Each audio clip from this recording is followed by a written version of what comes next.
Keep your hands and head inside the vehicle at all times. Buckle your seatbelts, check your mirrors, sit on back and relax. It's lights out and away we go for the Tall and Short of It podcast. Hey everyone, you're listening to the Tall and Short of It podcast. I'm your host, Justin.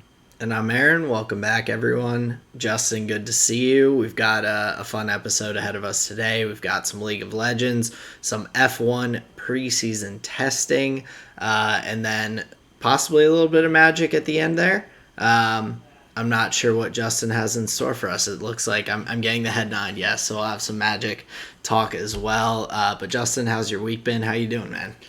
Yeah, I'm doing pretty well. Good to see you. Good to be here. I'm a little uncomfortable in my chair. I'm going to be rooching around here for a second. But yeah, man, good to see you. Do you want to get right into the Rose, Thorn, and Sea? Where do you want to start here? Yeah, that sounds good to me. If you don't mind, I'll get myself rolling on that. Go for it. That's what we're here for. Awesome. So this week, my Rose, I've got Colleen and I going to Nashville this weekend, leaving Friday, coming back on Sunday for a wedding. So we'll get into Nashville early on Friday and get to explore for the day. It's a city that neither of us have been to, so that'll be kind of cool, just like checking it out, seeing the sights and seeing what there is. I'm sure lots of good food, lots of good country music and whatnot. So I am looking forward to that. For my seed, I am making some progress at work with like marketing endeavors and getting us out there a bit more for leasing and everything to hopefully be able to bring in a bit more traffic and hopefully rent some more apartments. So that's been nice to be able to make some progress on that and kind of some of the newer tactics that we're going for with that. My thorn for this week is kind of opposite of I think it was my Rose the other week, where I was very excited about being in this basketball league and kind of having that competitive passion and all. But my thorn with it is it's tough for a couple reasons. So like not just on the body, but the past couple of weeks I've felt as though I'm like holding the team back to an extent. Not like that I'm the only person making mistakes or anything, but I've had some mistakes that I really feel like I shouldn't be making, and I feel as though this week in particular, I feel like if I had not made my mistakes, that the game we could have won our game instead of ending up losing by a few points. And so not that everything like falls on me to be like the person that, but I'm very critical of myself, and I always have been. So like going into this like competitive environment, especially for a team sport, I feel to an extent that whenever I mess up, like I'm letting other people down. So that's been kind of frustrating, along with one of our teammates is just like pretty difficult. He's constantly like yelling at people to do things that he's not doing himself. He's constantly trying to be kind of the team leader, the shot caller, but whenever he's doing those things, he's just standing not playing basketball. It's like he can't do both things at the same time. And so this past week, this has gone on since the first game of the season, he's kind of taken on this kind of player coach type role where he wants to but he calls people out on things that really, in my opinion, aren't mistakes. He's telling people to do things that he thinks are right when they're not necessarily. And that's frustrating to a lot of the teammates. For myself, like if he yells at me for something, it's like in one ear and out the other, because I know that I know basketball just as well as this kid does. So Okay. I'm like, it doesn't bother me, but I know it bothers some of our other teammates, to the point that this week a couple of them like called him out, and like he yelled at them for something and they like yelled back at him, and we're like, bro, like, no, you're wrong. And he got super like butthurt, and basically at the end of the game, to the extent that he kind of like quit on the court. Like he was just standing there. He wasn't helping out. He wasn't like trying to. I mean, and it was a close game. We were down 1 point with a couple minutes left. We lost by like 5. So it wasn't out of reach. But with him out there, he just like wasn't participating really. He just kind of stood off to the side, and he's like, they don't want me to touch the ball, so I'm not gonna do blah blah blah. And it's like, Oh man. and it's like, no, that's not what anyone was saying. Like everyone was just saying like trying to say like you need to do different stuff. Like you can't just yell at people to do things and then not do anything on like yourself. Like you're just making the rest of your team play 4 versus 5 with a coach yelling at them. Like it's not like that. And so he doesn't recognize that he is just being overbearing and like frustrating everyone else. Like when he's talking positive stuff, it's good, but like it's good to be like communicative and like to be out there and to be like, yeah, like cheering each other on and everything, because that gets us rolling. Like if we get a couple good plays, get some energy and everything, then all of a sudden like you can get on a roll and go on a little run. And it's good when he's doing it in those instances, but there's so many times where he's like trying to call people out on their play when it's either not bad play and it's just like shit happens kind of stuff, Right. or he's yelling at people to do stuff and then just like not actually playing himself. He's just like standing.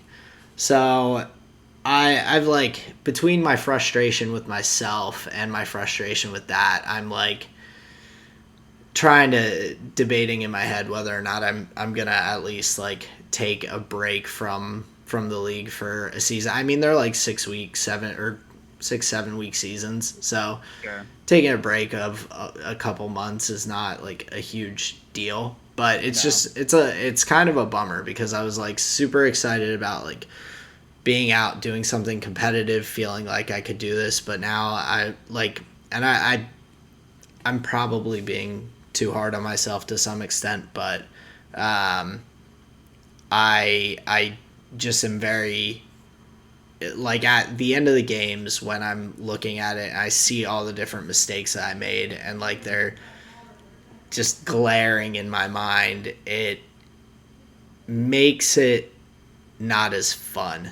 And like if I'm playing it to have a good time and have fun and everything, like I want to win, and I'm not like griping like about losing or anything. Like that's part of the game. It's just when I'm the person who I feel like led to that more so than other people, it makes me want to like not put myself in a position to like let people down.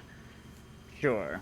So it's a rougher thorn for me. It's really, and it kind of comes back to a lot of my own like things with myself about always like being really hard on myself and being extremely like critical and all. But yeah, it was tough. Yesterday after the game, I was like, I was just immediately like, I'm not playing in the next league. That was my split second decision. Right. While I was still all like worked up and annoyed about the game. So Yeah. Like the I'm never drinking again when you're hungover in the morning. I've never done that, actually. Okay. I've always, I've said I'm not going to lie to myself Hmm. and say I'm never going to drink again when I know that's like, unless I like really meant it, Sure. then at that point, yeah, but I've never been at that point. So, Well, that's um, good. Well, but before we get to your seed, let me offer some thoughts about your situation here. Being that it's short seasons, it doesn't seem reasonable that the answer is to not continue playing. And I say that because if you're also concerned, it sounds like you're more concerned about your own personal mistakes and then the the frustrations added from player X just kind of compound on that, but it sounds like you're mostly worried about your own play.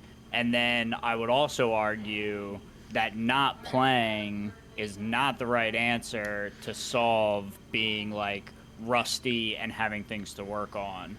If anything, the thing would be look for a way to like can you get another hour in a week to go and just do fundamentals, like literally just work on dribbling and then literally just like work on shooting, and 1 hour is more than 0 extra hours, right? So you're putting a yeah, little extra time in, and then so you shore up some of those mistakes, and then you're not losing because of like, oh man, I shouldn't be doing that thing. It's just like, man, that was a better play, we got kind of schooled here, whatever it is. But the stronger thing would be to put yourself in a more positive scenario. Like I imagine swapping teams is easy as pie. Like I'd rather play against that guy than be on his team. So it doesn't sound like not playing basketball is the way to solve the problem. I think you actually need to play more basketball on a different squad. it's tough because so the squads like for teams will switch up. This guy is just a random guy that got put on to the team with Okay. me and three of my buddies. So we have four of us that all know each other, and then the rest of the guys other than him, honestly, I like a lot. Like they're Okay, good cool. dudes. Like we get along well. Um, So you just need to and find one extra man to add to the squad, and then you have no problem. Yeah, but we're locked in for this season at least, so it's Yeah, like, whatever. but it's something. I think it's more that like, or another component of it is like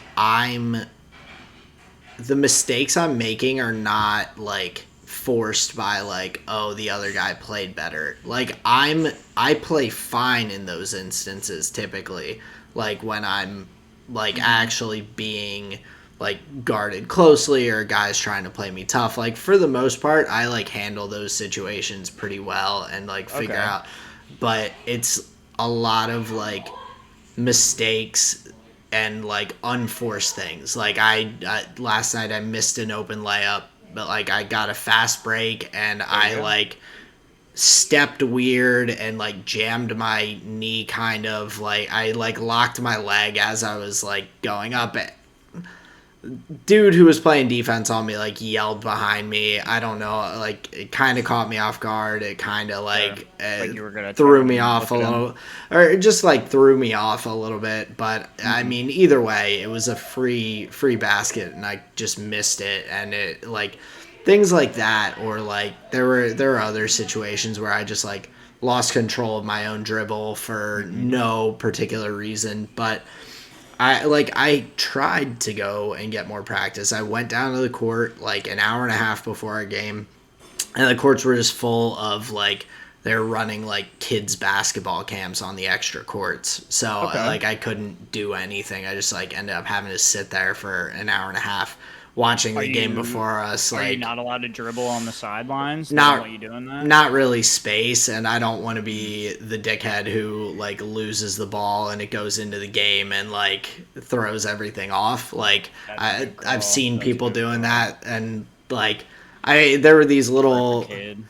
well there were these little like there were these three like little probably 5-6 year old girls that were sprinting around like the little bleachers that they have there and like kept going onto the court where the game before us was being played and everything, and their parents are like standing over oblivious, not paying Gotcha. any attention. And I just wanted to trip those kids so bad. Like, that probably sounds horrible, but like, so they needed to like knock it off, and I was getting annoyed for like the referees and the people who are paying to go play basketball there, that these little kids keep running into like the way and all.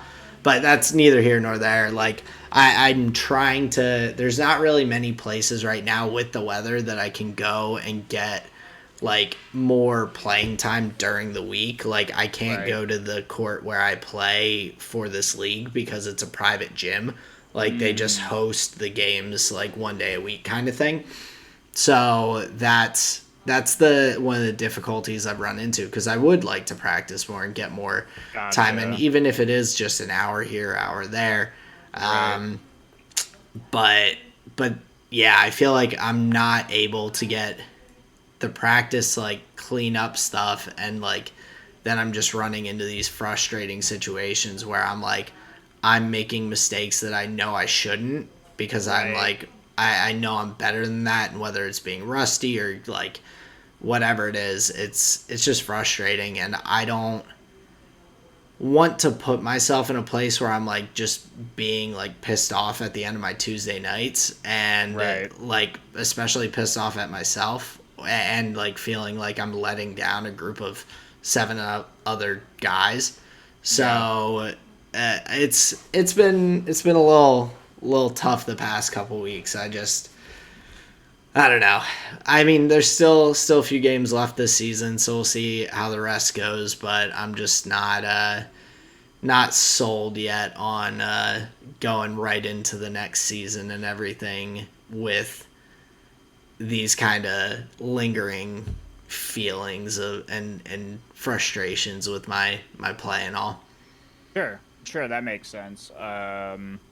But it sounded as though it was something you were really keen on. Um, you know, Yeah, I mean, I love basketball. I love playing, but uh, I maybe don't it's just know if not the right that's time for it. I don't know if it's worth like the other stuff. It's kind of a pros cons list of like is playing and getting out there and all of that, and like my enjoyment of the game of basketball worth the like tough moments that I'm like getting real frustrated. And I know it's like rec league basketball, and I've talked about like people taking it too seriously and all. And Right. so I like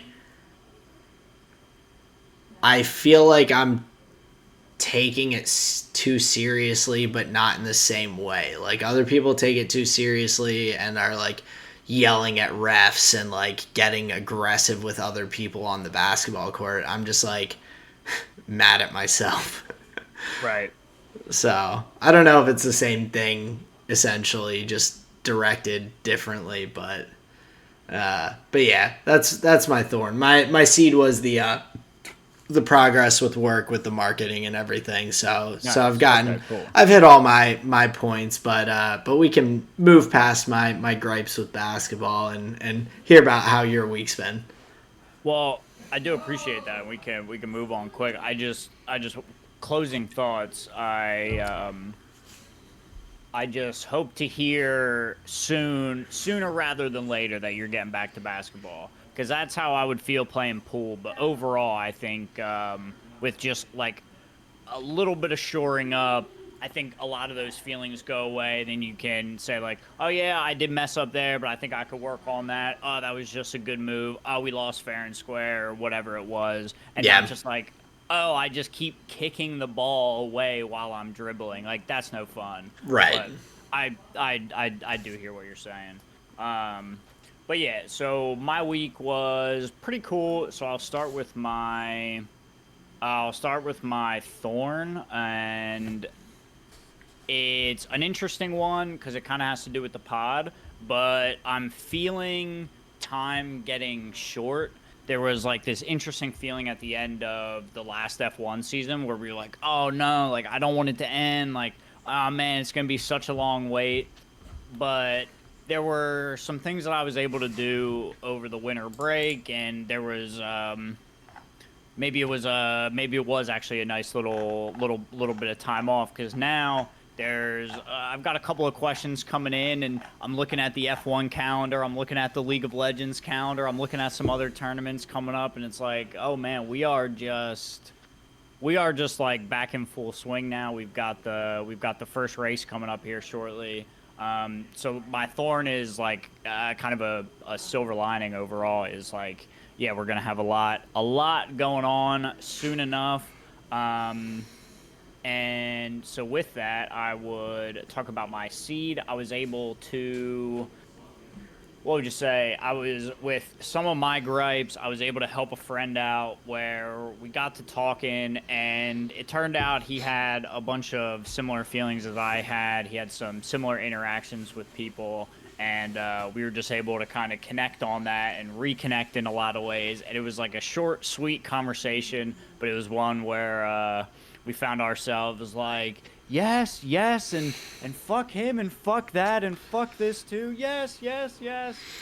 So it was very cathartic. So that was fun. That was my seed. I think being able to reconnect and help a friend out with some of my ranting, but Well, I we think we ended up commiserating. Go ahead. yeah, I think that's a good thing when you're able to like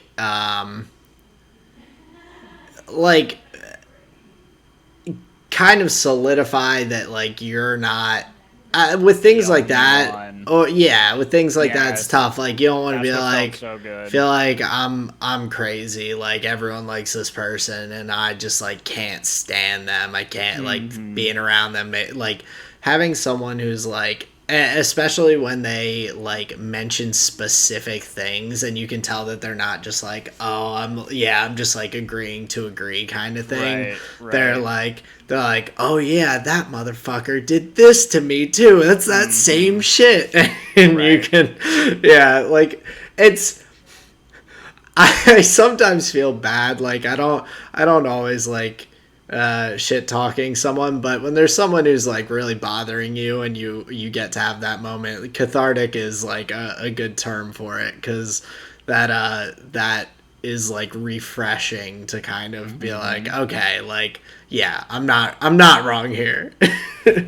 Or at least you have one other person in the echo chamber that can agree and make you feel good, Yeah. which is fair enough, and that's what it felt like. But yeah, so that was my C. That was pretty fun. But my rose here for the week, another friend, Kyle Montando, producer of the show, helped out with some of the audio equipment. So shout out to Kyle Montando. Nice.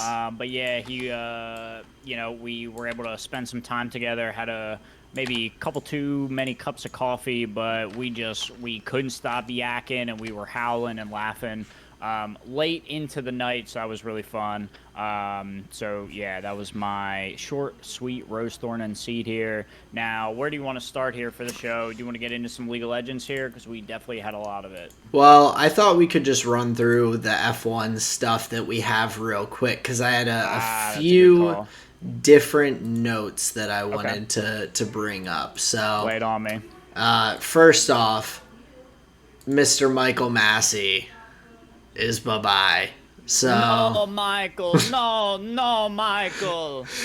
and along with it, the FIA to team radio is going to be gone from the broadcast after one short season, which I think is for the best. And I hope that that is not just from the broadcast, but that it's actually in general, like that the teams cannot have as accessible communication to whoever the FIA director is.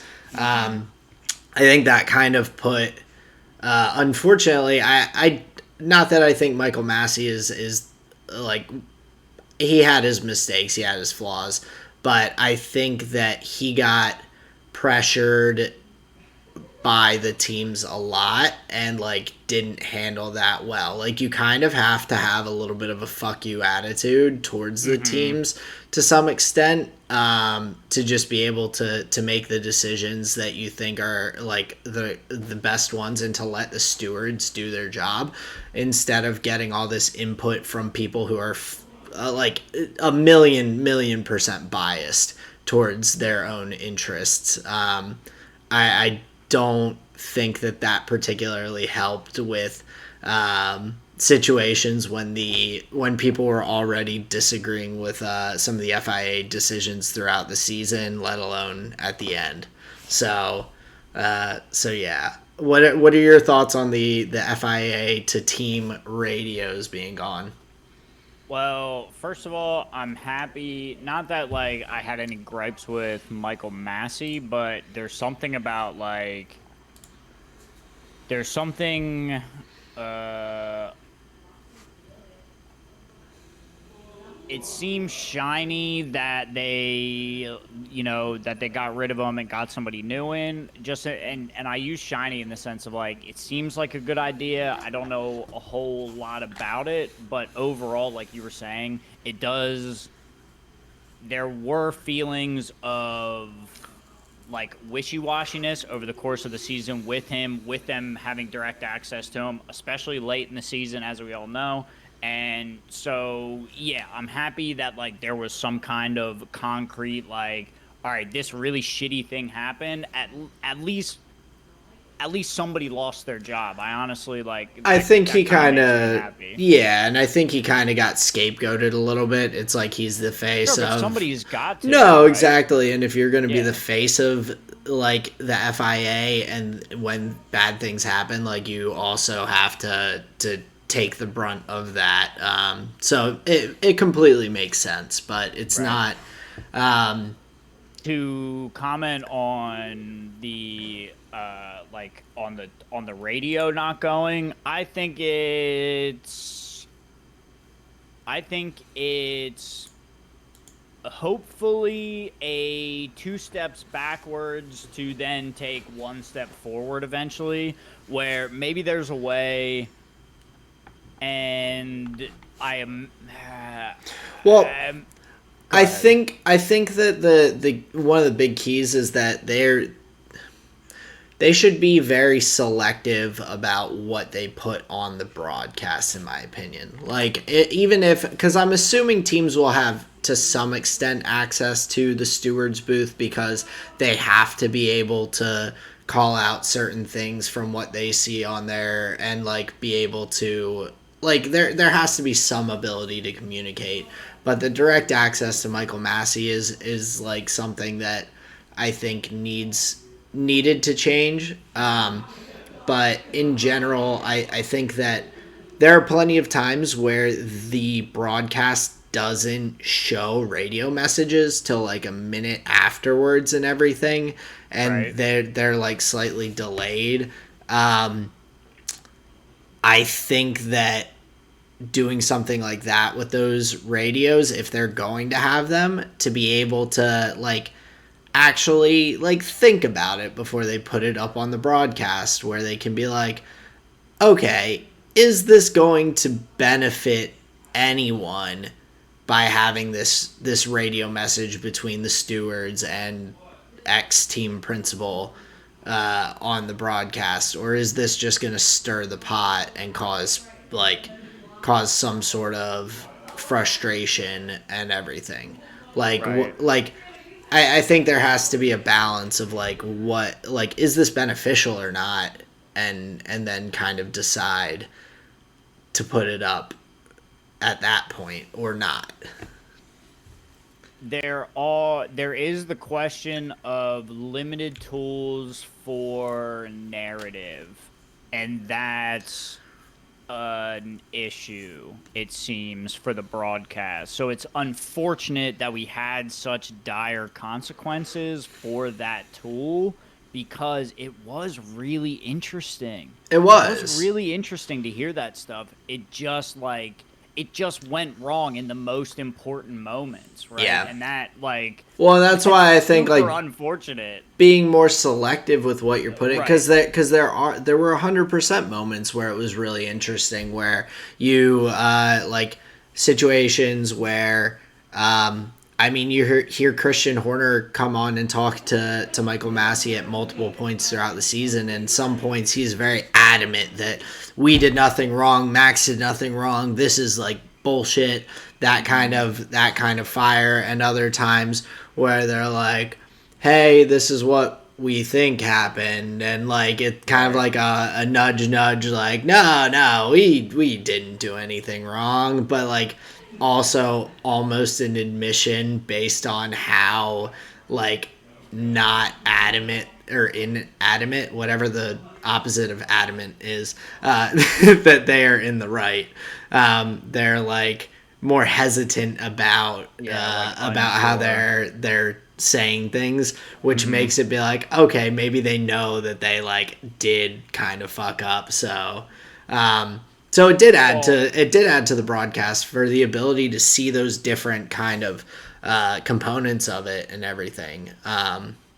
So it was an interesting aspect, But maybe the interesting element of it was only that it increased the drama and pageantry. Like, maybe a Christian Horner as a team principal wouldn't feel the need to get on the radio and go talk to Michael Massey if, like, there's an extra level of him being able to see that as a like a politic power play where he's like, oh, I can wave my dick out on, Sky Sports Network, and show everybody how much I can bare my teeth, right? Because he knows certain messages are gonna be, right. on the broadcast and whatever, and teams can be selective about tone and this and that when it's like when it's all being hyper scrutinized for millions of dollars.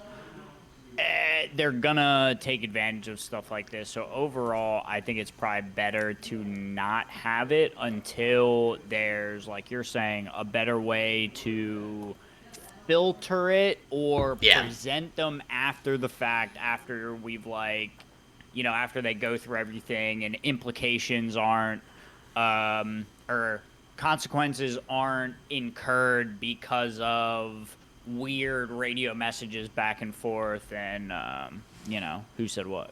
Yeah, definitely. That was interesting. The other thing that I saw over the past week that I thought I wanted to hear your input on. So the during some of these conversations in, like, I guess Barcelona and at the preseason testing and all, there were some conversations about, and I think this was also with the meeting of the FIA with the team principals and all, but the unlapping procedure, Sebastian Vettel had called for, and this is from Will Buxton's Twitter. He said that Vettel has called for a review of the unlapping procedure for years. He has argued it should be possible to simply let lapped cars drop to the back of the field. That has always seemed the simplest and neatest solution to me too.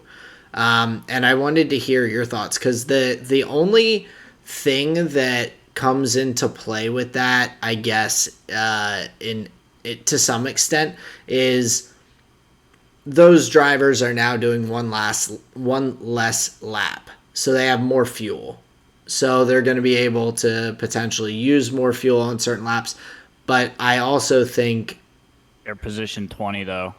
Yeah, Who the fuck cares? the You're not gonna only win the race with like 2 kilos of gas less. the only scenario I could see that being an issue is if, like, say, like, Max and Lewis have lapped every car on the grid except like P3 and P4, like their teammates. Like, they've lapped everyone else, and say it was this past season and it's like Max 1, Lewis 2, Valtteri 3, Checo 4, and then Leclerc's there in P5 in the Ferrari with an extra lap of gas in the tank on a restart to be able to like gun it after Checo or something like that. Like, that's the only scenario where I see that being problematic, because then it does potentially affect the points relatively heavily. If someone were to be able to like utilize that to their advantage, I don't think that it would actually matter that much.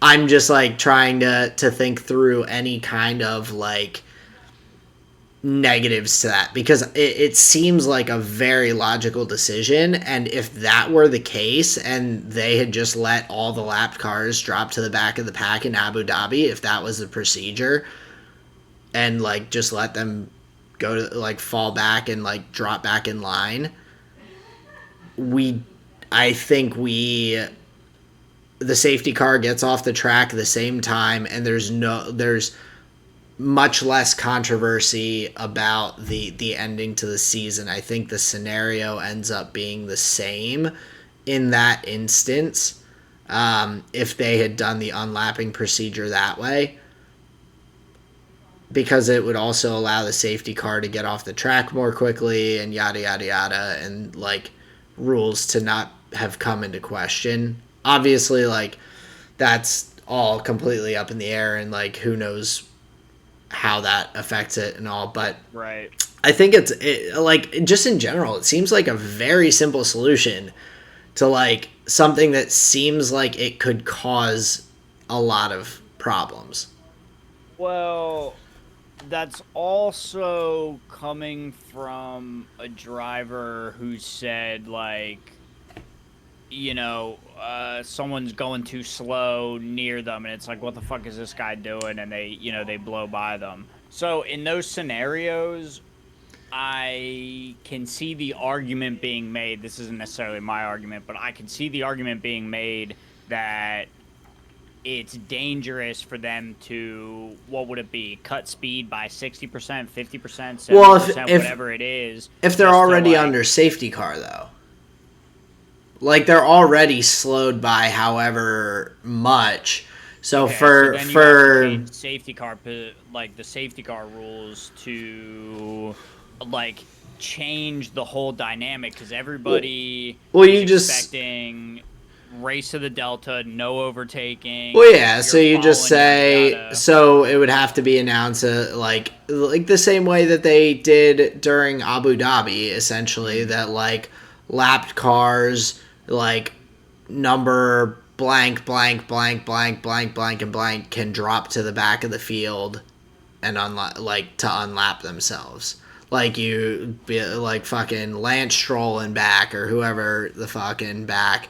Like, just move to the side on the straightaway. Let the cars that are like the lead cars just like go up on the inside, and you guys just drop back a little bit in a single file line and kind of do like an Indian run kind of thing. Like, the guy just drops back and gets in the back of the line and files in.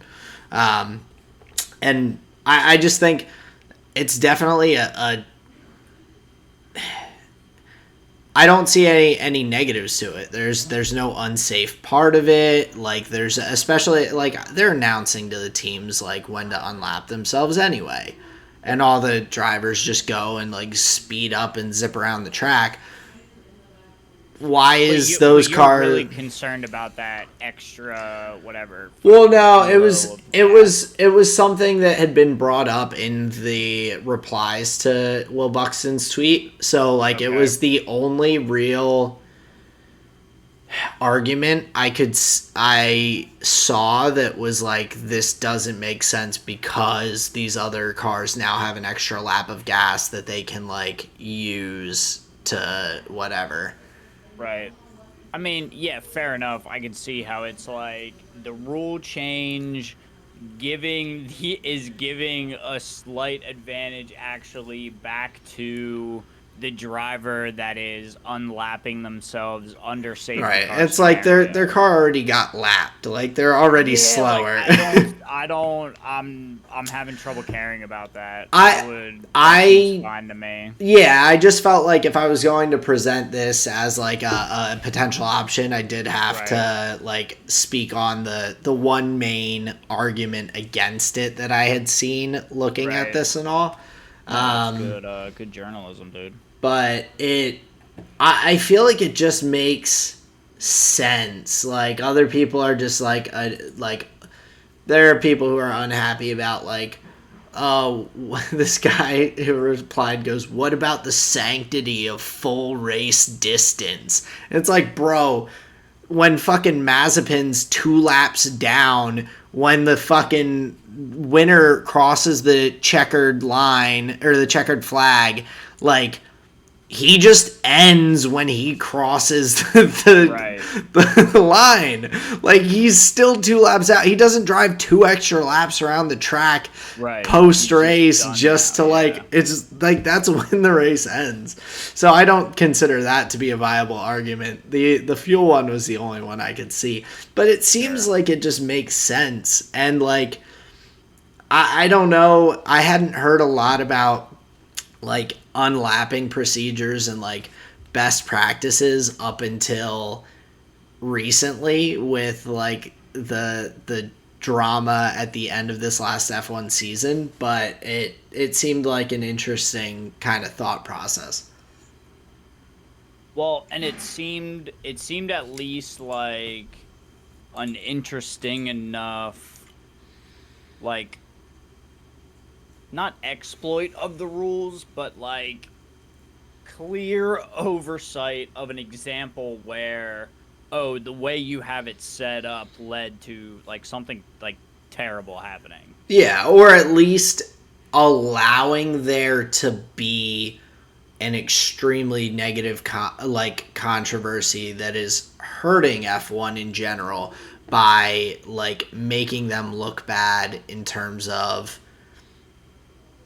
like how they handled their own rules. Like if there's such a glaring like issue in one circumstance to the point that it like causes feuds throughout the entire off season, like that's a serious issue that needs to have some sort of resolution. Something needs to be changed to ensure that doesn't happen. I mean, yeah, like, does he float? Is he a witch? Burn him. Like, isn't that we gotta figure it out. Yeah. So, yeah, that was an interesting point. I had one other one before we look at any of preseason testing and all, and just like vaguely mention that stuff. But so Michael Andretti has applied to the FIA to field a new F1 team starting in 2024 under Andretti Global. He has the resources, and this is from Mario Andretti, so he's able to put up the cash for joining F1. They have all of the like production and everything that they would need to be able to be a constructor and create their own car. So that was submitted, and so they're waiting on the FIA to make a decision on whether or not they will be allowed into F1. I kind of like the idea. Like I'm intrigued. There's a lot of teams that that are in both like IndyCar and F1 to some extent, whether it's like a constructor or a team or like they're using engines or whatever. There have been times in F1 that there have been 11 teams and 22 drivers on the grid. So I kind of like it. It also can kind of hype up F1 in America a bit more and get a little more eyes on them. I think it would be pretty cool. Like I know Haas is a like American company, but they aren't really, I don't believe they participate in other racing ventures. So they're in my mind solely like an F1 team. So I think it would be interesting to see an IndyCar kind of organization come over into F1. Well, I imagine a lot of the infrastructure is the same. You just port the technology to cutting edge of this style. You know, you set up your wind tunnel in this way and yada yada yada. But I do kind of like I would rather see them buy a slot rather than put 22 drivers on the grid. I think we talked enough last season about situations where maybe there's not enough room, the cars are driving too fast, it's maybe causing battles that weren't necessary. So I'm only thinking of like congestion issues we already have during qualifying sessions where like teams are getting backed up, and drivers are missing their laps, like their hot laps, because drivers are slowing way down in zones where, you know, the stewards are saying don't slow down here, you know, they're fucking slamming on the brakes. So with things like that already going on, if Team Andretti wants to be in Formula One, from a what would you say perspective, not logistics perspective, but like just like a percent usable space percentage, it would seem that maybe 22 drivers isn't that fun. Yeah, But it's tough to like it's tough because there were back maybe 10, 15 years ago, there were, I think at one point, 13 teams in F1 where there were 26 cars on the track. yeah, they don't do that anymore. I wonder why. Well, only the top 10 constructors were getting prize money. So I think like financially it was not necessarily viable to potentially be the 11th or 12th or 13th place team Okay. and get like no money at all.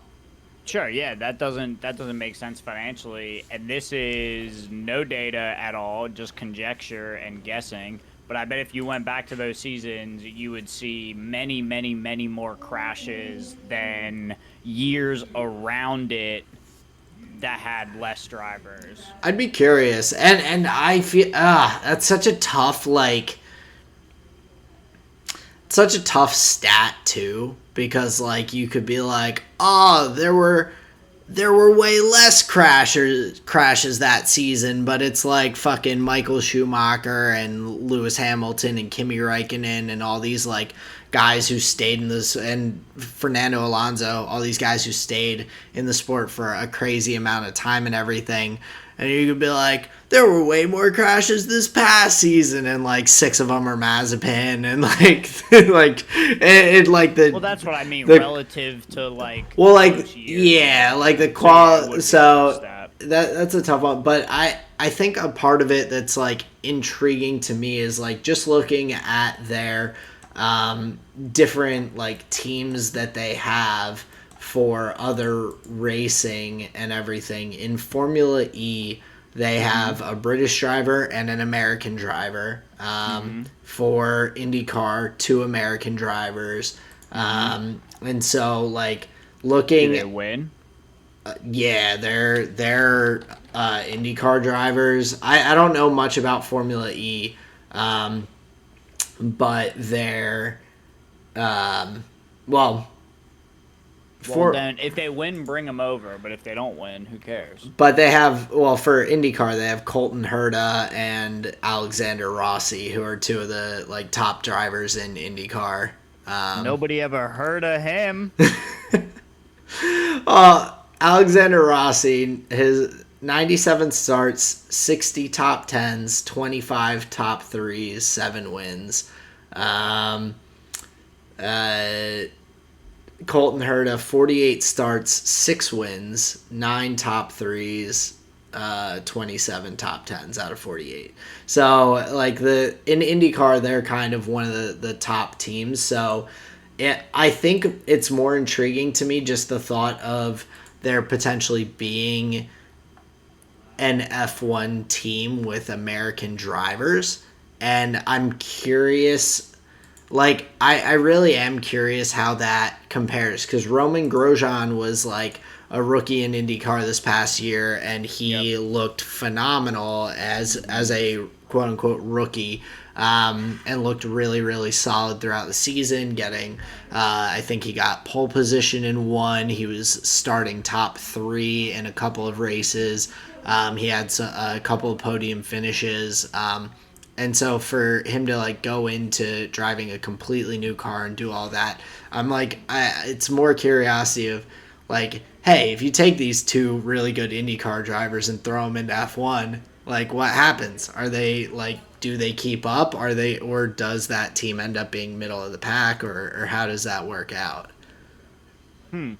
Yeah, it's excuse me, it's a good question. Has it happened before? And I think it has. I think American drivers have come over to F1 before and haven't done well.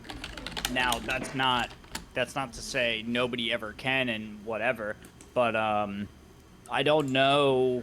I don't know what the translation's like, what the differences would be. But yeah, I think from a national standpoint, it would be very exciting to have an American set of drivers come and be represented in the Formula One World Championship. From that perspective, it's super exciting. Yeah, but I just thought it was an interesting thought. It's something that it's 2 years out, so we probably won't know for, I don't know, probably the next half We may know season. in six months the Yeah. deals happen, and they get out there. I mean, we were right in the beginning of the season when Seb Vettel took his contract with Ferrari. He raced like that whole season, knowing he was leaving. Yeah, that was just also a weird season though with the pandemic and Just all. saying it can So, happen. but it could, and like I wouldn't be surprised too to allow the team, if they are allowed in F1, to give them the time to be able to put together all of the constructors kind of components that they would need to field a car in a couple of years. Like there has to be a lot of work that goes in. And the teams that are on the grid right now have been working on these cars for a full year already for this new era of F1. So, Right. but that is I guess for later seasons or until we hear more. This Sure. season though, we have some preseason testing. Just getting underway.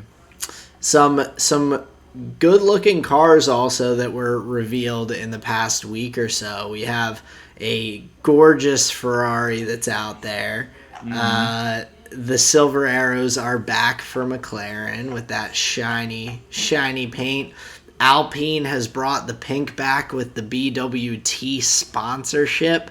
Yeah. So some other good looking cars out there. I believe we are only waiting on Alfa Romeo to have their official kind of release for theirs, if I'm remembering correctly from all the other cars. Yeah, because they're running that like camo livery this weekend that looks pretty tight. But yeah, I don't think they did their event, their reveal yet. But yeah, the Mercedes Silver Arrow looks really good. I like the way they look. Now, from a technical standpoint, what I thought was interesting about the cars when you finally see them out on track, we're noticing that front wing is higher, right? It's not scooping the ground as low as it was last year. It's sitting like mid height in between the wheels, and as we know, that's for the ground effect that has been worked into the undercarriage. They're trying to get some downforce from drawing air under as well. So we're learning all sorts of different stuff about the airflow and where teams are trying to get their speed from. Um, and what's interesting, last year we were talking about rakes and seeing like how teams were pointing the hind end in relation to that front wing. But what's interesting is we're seeing, well, at least it looked like a bunch of really low slung cars and just sitting real close, but then sit in that wing at whatever the fuck they're doing. Right. So yeah, just a bunch of really interesting stuff going on. They got the cages out. I think those things are dope. Like tracking airflow with all the sensors. Like, how much do you think one of those like literal shopping cart cages costs? Like 100,000. Like Insane. it has to. It has to cost so much to be able to have a system that fits your specific F1 car. So it has to be manufactured specifically for your vehicle, and then also to have all of those sensors and everything that are also like internet capable, essentially, to be giving real time feedback of every single like sector of the car and everything, and like it's crazy. I maybe $100,000 is a little high, but like at least tens of thousands of dollars. Yeah. I feel like it's got to be like multiple tens of thousands of dollars. So Sure. That's a reasonable guess, I would say. But yeah, we got all sorts of technology happening, a bunch of really good looking cars. Like you said, we're still waiting on the Alfa Romeo. But yeah, I think overall, I think the McLaren looks sweet. I really like that baby blue and the orange. I'm really rooting for Lando Norris, top of the table so far. top of the table, and I think the thing that I was like, so looking at the times and everything, it's tough to say how things are going to be because I just Doesn't mean anything. no, but also just in general, it's tough because you don't know how turned up these teams have their engines and things like that. Like, are they running at their full engine power, or are they saying, okay, like let's get some good data and like try and get lots of laps in, and like let's not kill our engine. Let's not do something stupid. Let's not go too heavy on the throttle. Let's kind of temper our process a little bit. Get good data so that we can make adjustments over the next month before going into the preseason testing in Abu Dhabi, Bahrain, Abu Dhabi, Bahrain. Bahrain. Bahrain. So before that, to like make some tweaks and adjustments and everything. Yep.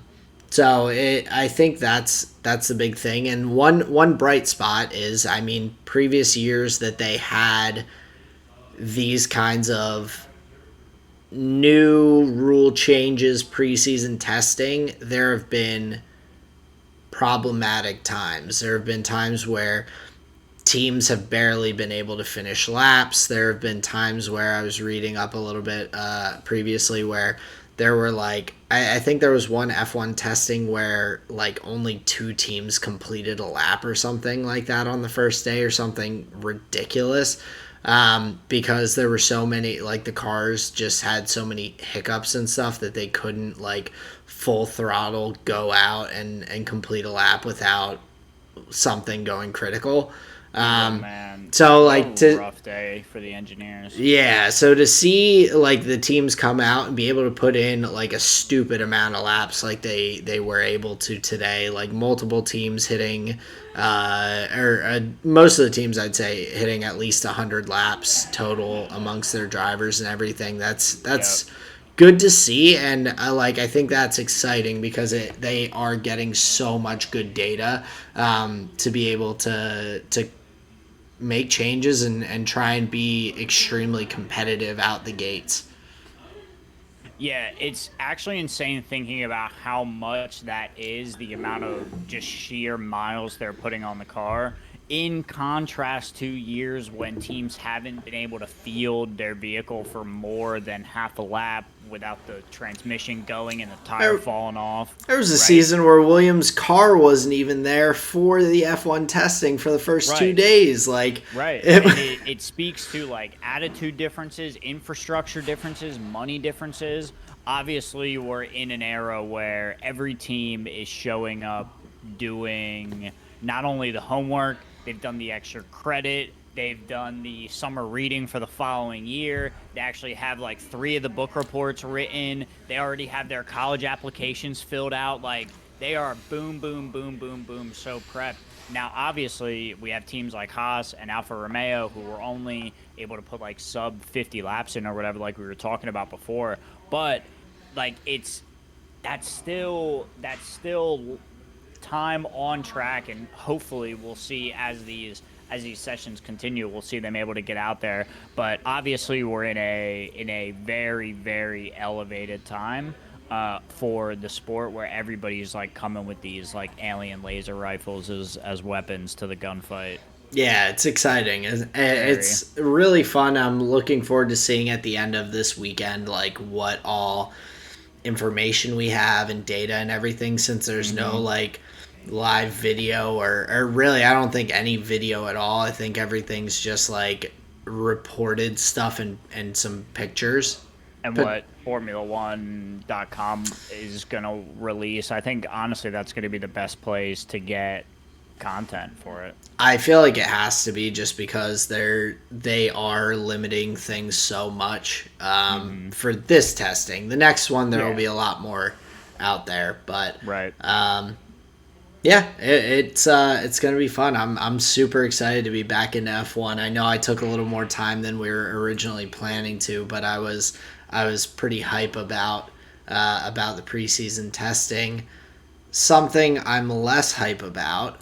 I've got a tweet here that I'm just gonna link you, and this was my reaction the other day when I woke up in the morning. So the tweet says, "Wake up!" It's what's his name? It's the guy from Despicable Me, the evil genius guy. And it's like, "Wake up!" His name is Gru, voiced by Steve Carell. There we go. I knew I was gonna say Groot, but I know that's Marvel and everything. Guys. I was like, that's not it. The other guys is Will Ferrell and Wahlberg. The Wahlberg. Yes, Marky Mark and the Funky Bunch. Wahlburgers. But I'm it's just word association trying to drive you off track. But yeah, anyway, I get it. Cloud9 releases LS, and it's because his father's gay. Wait, really? Is that what? No, it's a Seinfeld reference where Costanza's like, "Oh, my father's gay." It's like an excuse that he makes up. It's fucking ridiculous. I don't remember. I've seen so much Seinfeld. I'm surprised I don't remember that episode. Oh, it's so good. But lots of people out there, just there's not been much out about why LS was released. But yes, 3 weeks into the regular season after the lock-in tournament, LS has been released by Cloud9. It seems as though there was something that just wasn't meshing from what all the different tweets I've read. A lot of tweets and things about it, and the only thing I can put together is something wasn't meshing, because LS has been tweeting about how he has a renewed vigor for League of Legends, and how he's gone through multiple times in his life where he's really not enjoyed it, and right now he's very like excited about about League of Legends and like and everything. So this is post being released, so it's not like he was saying all like super amped and super excited to be back in League of Legends and coaching and all, and then he was released. So I'm not really sure what's going on, but definitely in my opinion, unfortunate because I was like excited to see the. This was kind of the experiment. There you Yes. go. So this was the big experiment with LS and his thought processes and kind of philosophy on League of Legends to be able to say, is this guy just talking shit online and saying he's smarter than everyone, or is he actually like, does he know something?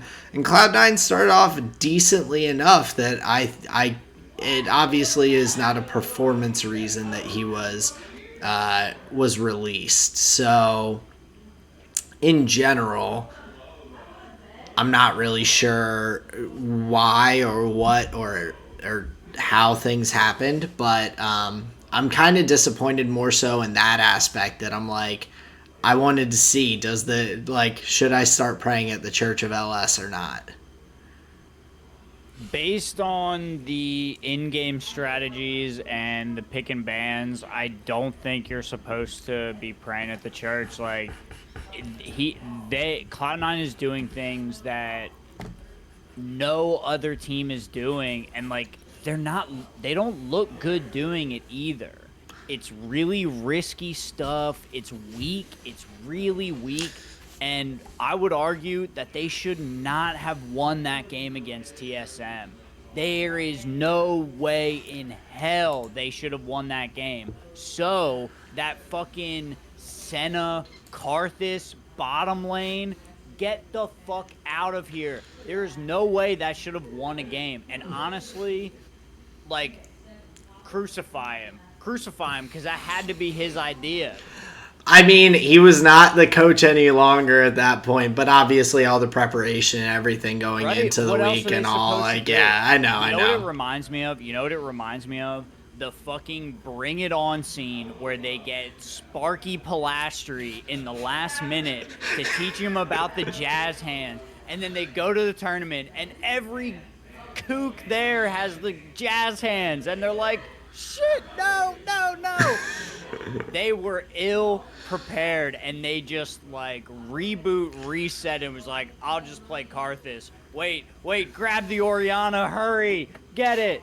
And that was abysmal. They should not have won that game. So they won the game in my opinion, like, because of two players on that team, and It it was was, one moment that TSM well, lost the game in. well, yeah, one moment, but two players in general, and it was Blabber and Summit, and in my opinion, and Blabber obviously getting the Baron steal with the Nocturne ultimate, which was like, that is a electric way to steal a Baron, to fucking Turn the lights out. throw a ward in there so you have vision, turn the lights out, and then ult in, and somehow get the Baron steal on it. That's wild. That is that It might shouldn't be. have mattered is the thing. Like, it shouldn't have mattered, but it ended up being so Yeah. important. But at that point, Cloud9 was able to utilize the split push from the Camille that Summit was playing so effectively. They were pushing and pulling TSM all over the map after they got that Baron. They have the Camille in the bot lane. They dragged out that Elder Dragon fight for so fucking long. That Elder Dragon fight felt like it took forever because Camille. Did you watch why? I Did you did. watch the Alistair? Well, yeah, but I'm Yes. just like. Yes, it wouldn't have taken that long. He literally blew his Hex Flash in the bush, like, for vision. He walked the long way around the road. He went behind the warehouse, around the lake, down the stairs, and then up the ladder. He literally walked in a circle and then pulverized the ground, and the game was over for TSM. Well, Whoever the fuck that guy is, get him out of here. It was so bad. And I can tell you who that guy is. That guy is Yursan. It was so brutal to watch. Like, the only reason that fight could not start for TSM Because they didn't have their Alistair, and when he showed up, he didn't Or do no, anything. sorry. I think that was Shen Yi, or I don't know. It was whoever they swapped out. It was Yursan. It was Yersan. They Yeah, swapped I out forgot Shen Yi for why. Yursan. Yeah, It was but just so rough, like, and that goes to the inexperiences in that moment where you're trading like bot pressure, you're teleporting your mid lane back, you're trying to vie for control over the Elder Dragon. yeah, It but all melted. It all fell apart. They do not look I seasoned. They don't look good. they don't. But I also think that to some extent, Cloud9 was. I think Cloud9 still could win that fight without that because Kyoto had to teleport back and everything to defend the base and all, and then Summit was able to come in on the Camille and turn it into a 5v4. So, like, nonetheless, like, maybe the game drags out longer because more Cloud9 people die and they're not able to, like, push down and whatever. But I don't know if the result, like, that Baron is really the crucial moment in that wasn't needed. Like, TSM, like, was ahead and should have been able to stay ahead. That's the fact that they put themselves in a position to 50-50 a Baron against one of the best junglers in the LCS, like, it's not tight. No, it obviously didn't go well. Like, Cloud9 should have gone 0-2 this week. They should have lost to CLG and TSM. They should have lost to the two worst teams in the league this week. Yeah. And they fortunately came out 1-1. So it's Dude, North America is really hard to watch because we're gonna get to fucking China and it's night and day, dude. It is. Night and day. Not one of those teams is even thinking about Karthus. I know, but at the same time, man, I don't think that we are that far off. I know it looks bad right now, but you have to remember that, one, North American League of Legends, we're playing best of ones. We're still not getting the same kinds of practice that they are getting in the LPL and the LCK in best of threes.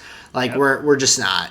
So that's a detriment to them. But also, I mentioned it at the beginning of, or before this season even started, I don't think there's a single like, what was isn't there one LCS team that barely had any changes?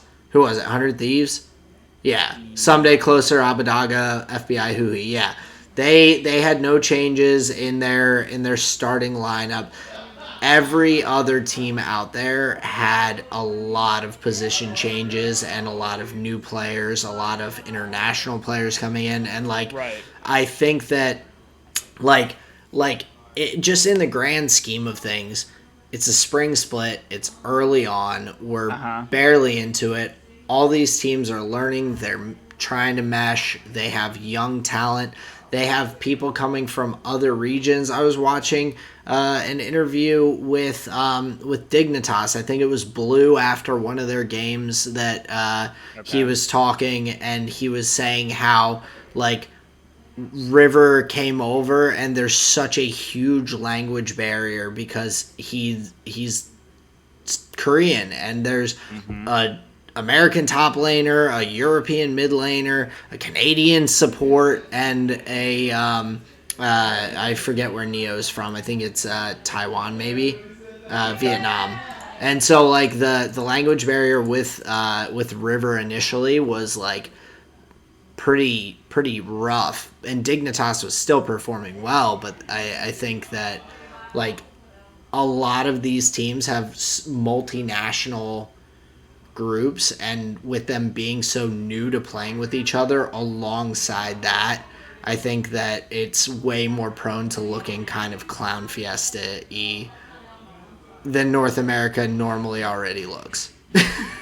Yeah, big time, but, like, understand that that's a But I guess you're talking about the picks and bans too, and like Cloud9 picking obscure weird shit, and like that doesn't that's like, not affected that's not affected by language barriers and new teammates. That's just like by playing like weird shit. Well, but maybe there is an element of the language barrier that comes out in those pick and bans where it's like, this is just what I'm comfortable on. I know how games flow when I'm on this champion. I'll have to say less. They'll have to say less to me. I can't imagine. I can't imagine Berserker having that many times where he's like, "Oh yes, I'm a bot laner. I'm gonna go to my comfort pick Karthus." Yeah. So no, I agree with you in like that. Cloud9 is playing but I don't think it's like that ridiculous of a pick. I don't think it's the right pick, but you're playing the farming Senna, or the fasting Senna, so you have the Senna support there, and Karthus has been for a long time one of those champions that's known for being able to just like farm from far away and like get the Qs down, last hitting, like not getting dove too heavily, which they did get dove pretty badly, but I can see the concept. Execution and like maybe against what they were playing against, not the best, because you have the Xin Zhao that's able to dive in so heavily. You have the Jinx that, like, if you are out of position at all on Senna or Karthus and a Jinx gets you with the goddamn Flame Chompers, you're stuck and you're getting blasted, and you're just like, and then you have Alistar on you and you're just dead. And then Jinx is running faster at your counterpart. So I think that the pick in that scenario, the pick maybe not terrible, probably not as good as like a Tom Kench setup. Right, that's what I mean. Like they have, and I don't have the bans up. Right, Tom Kench wasn't banned when they picked it. It's they just picked Senna Karthus.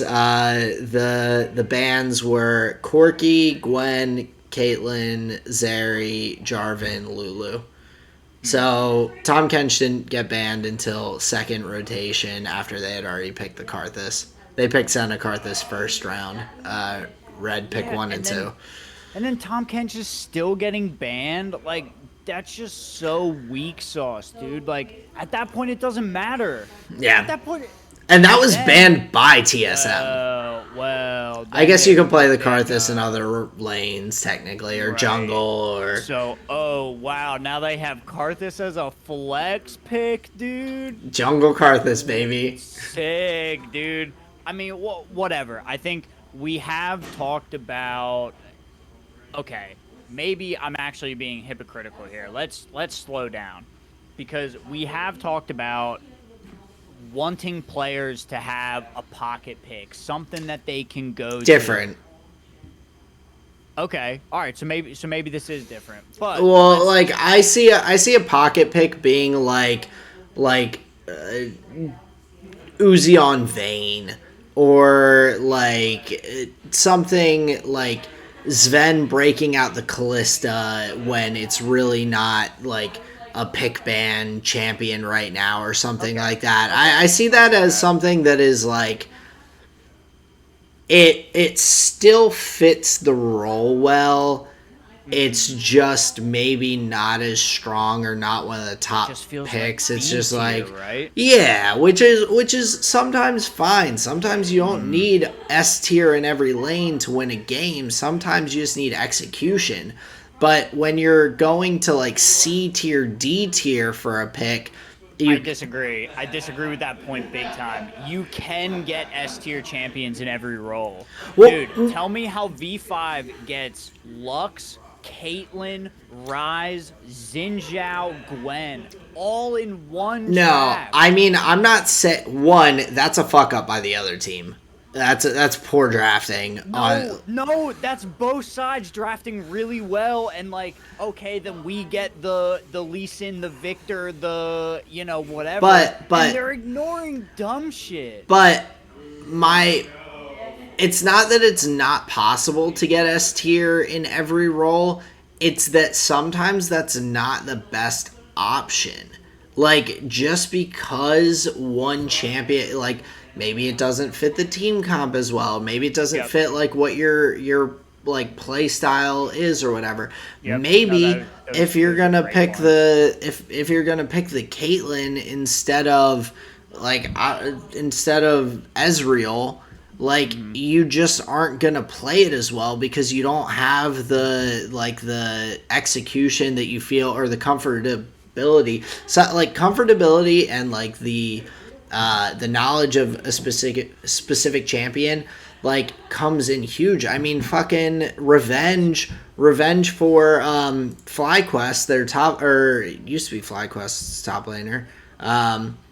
Now for Immortals, he was a Riven one trick in the top lane. Like, he was a Riven one trick for forever.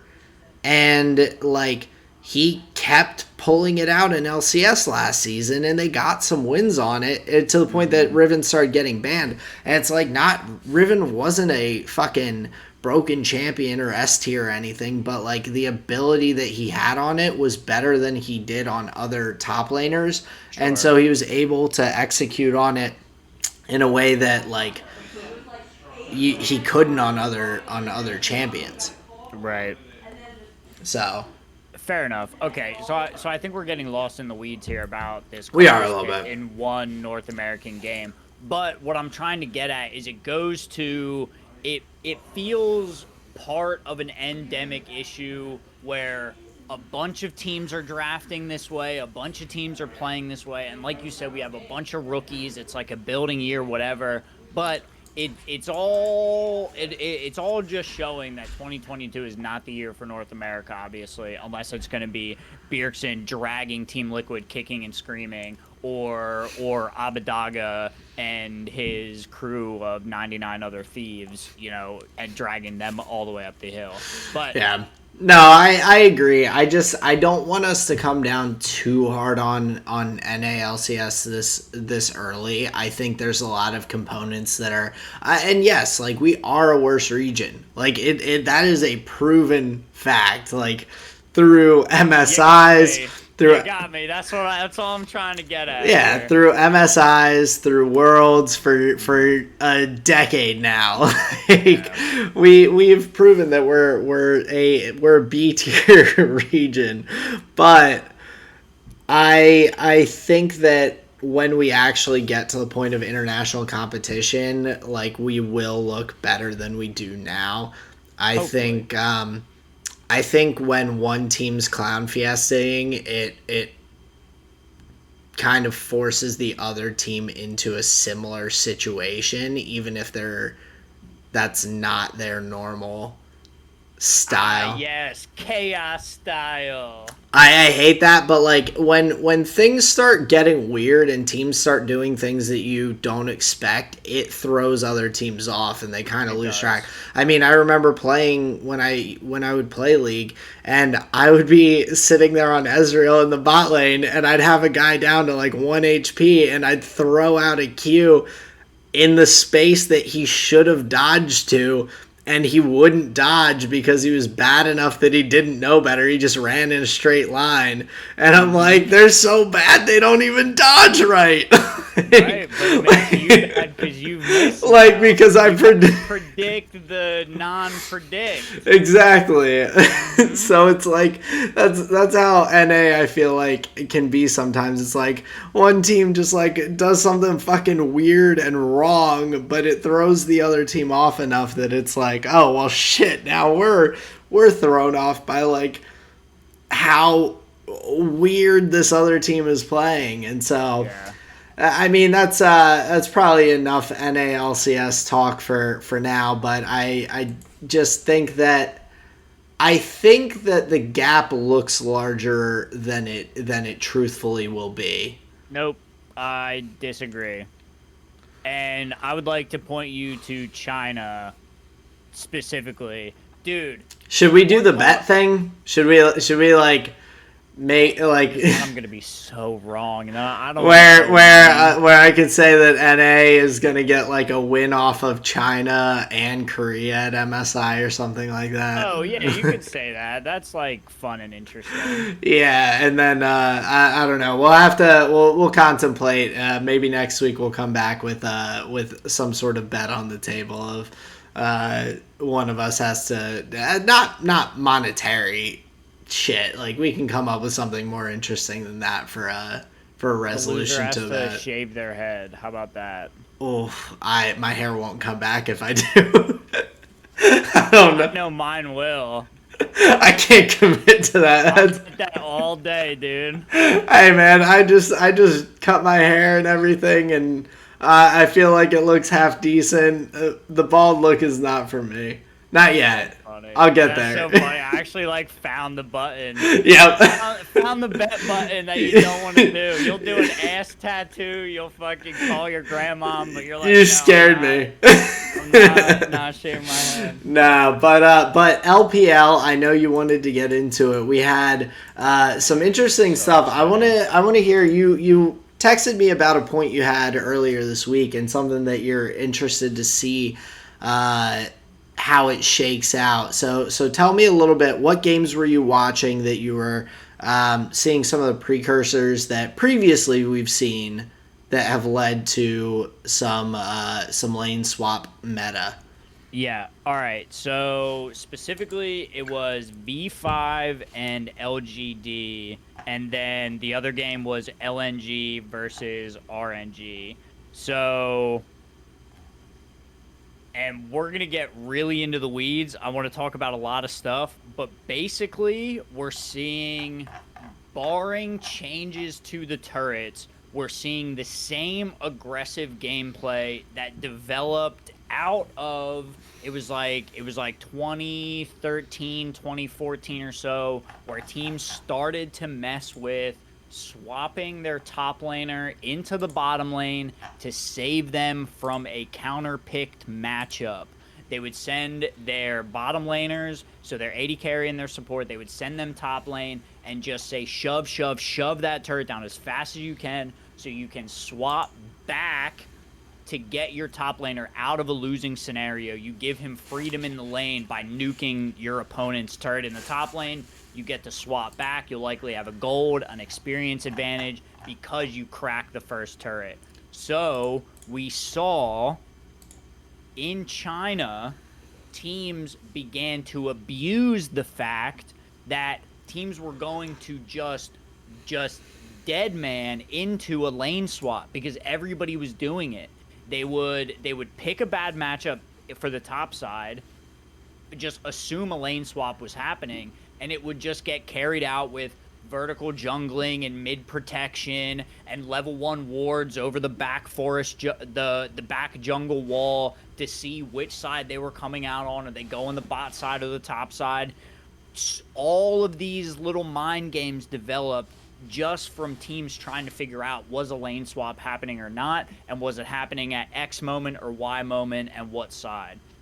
In China, we started to see the top teams capitalize on the dead man lane swap, I'm going to call it, where they drafted knowing they were going to, and now it's a meme. Everybody talks about it. You'll hear Kobe and Freak and everybody say it like, oh, they're playing to their weak side or they're avoiding their weak side.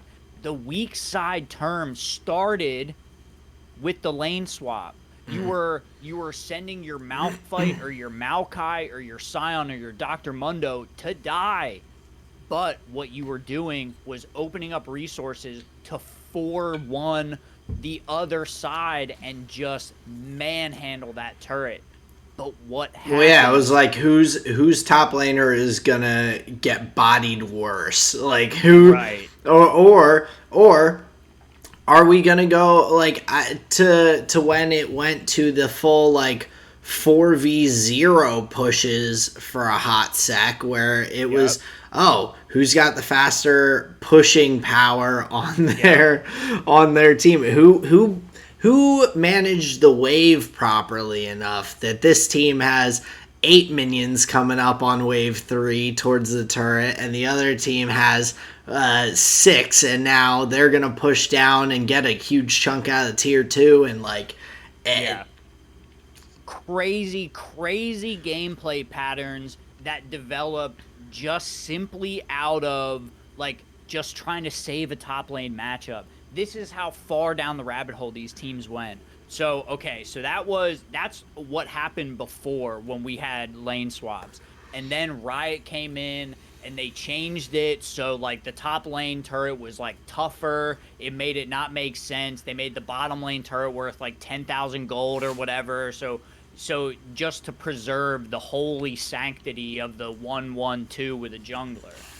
But now, and this is where we're going to go back to modern day 2020 China, baby, where we have V5 and LNG and RNG playing for the same advantages that cropped up out of this 2013, 2014, 2015 meta. All right, so we have vertical jungling starts where teams are just trading sides, not playing blue side, and blue side, red buff. They're playing blue side, blue buff, red side, red buff. And then the other team knows that, so their jungler just plays for that. It's trading of pressures. Well, so we see the vertical jungling develop. Go ahead. Okay, so what is the source of this? In your opinion, for say this series specifically, between LGD and V5, was it just that one team's are there any picks specifically that you feel like you can point to that are causing this, that are saying, my team's jungler is not as strong in the 1v1, or my team's mid jungle is weaker, so okay. All right, so in the AD carry and bottom lane role specifically, we have Jinx, Caitlyn that are cropping up as the top tier AD carries. Now, these aren't they're not necessarily played in this series, but they are the types of bottom laners that you would want in these types of strategies. In the V5 LGD specifically, talking about the top side, we have Sejuani and Renekton.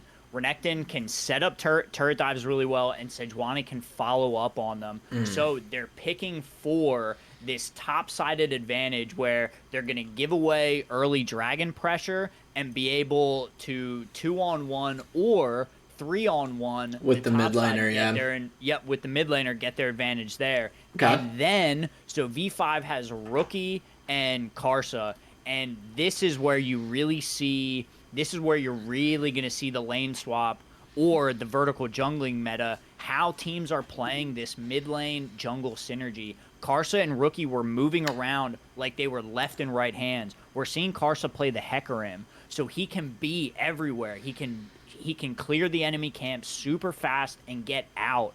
We're seeing Hecarim as an amazing turret dive champion.